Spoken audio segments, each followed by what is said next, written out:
So yeah, this war isn't really being taken that seriously now by like people. Really just kind of like the comedy in this chapter, and it can go either way. Like there's some pretty cool things in this chapter. It started with the Rajunshi actually fighting against Atlas Flame, and turns out they're really not doing anything since he can practically much nullify a lot of dragons. And then turns out, we need someone who's either a water dragon slayer or a fire one.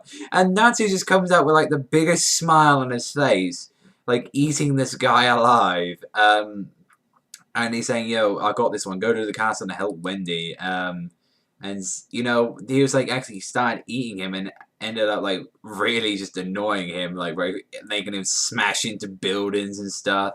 And he's like, "Yo, a human can't eat my flames." And he's like, "Could this be?" It's like this feeling reminds me of the king of fire dragons, Igneel.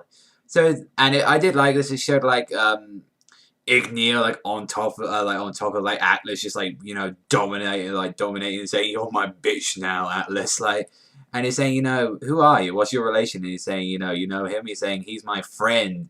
And the king. So I like that the dragons, actually do care for one, or they do have respect for others. So these dragons really show that they respect, and not to mention that Igneel, Metalicana, Grandine, and the other ones, they must have really had some. I don't know about like Sting and Rogue's dragons, but they seem to have earned some high respect while they were like in dragons, like with the other ones, since Atlas Flame is not one to be reckoned with. These dragons themselves are pretty strong, and to know that Igneel and all them are pretty damn stronger than these guys, and he was like, that was pretty bad. And he's like, "Yo, Igneel's my father," and like freaking like Rogue was still going on saying like, "Oh, this is the dragon's power. I will rule this world once I can like defeat him." And they're saying the earth will break,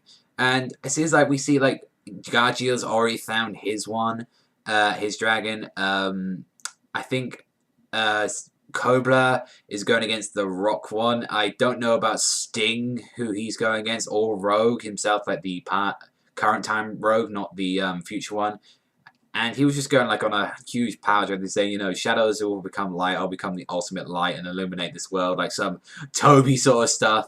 And he's saying, and that's just saying, we don't need your dirty light. All we need is the light in our hearts. And as he was charging at him, riding Atlas. And he was saying, I'm just following what I believe, like he's Igneel's son, my friend, and he was like, "Yo, let's team up, old guy."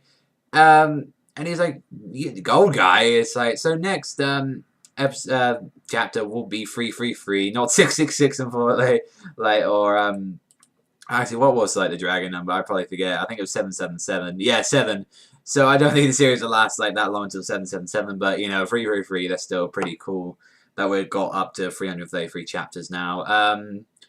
And that's something like we wasn't going to expect with in this series, that Natsu would actually be riding a dragon. I thought he was going to eat him and get like a mad-ass like power up from this dragon, but apparently not, and he was he was pretty strong like now. So next week, I doubt we're going to be getting this Sky Battle. I think we might head back to one of the other Dragon Slayers. But overall, it was an alright chapter. I just think that this war needs to be taken a little bit more seriously throughout. But let me know in the comment section below what you thought about this. But that's all from me, everyone. So thank you very much for watching. Remember, strike like a panda, sign out, and I'll see you next time.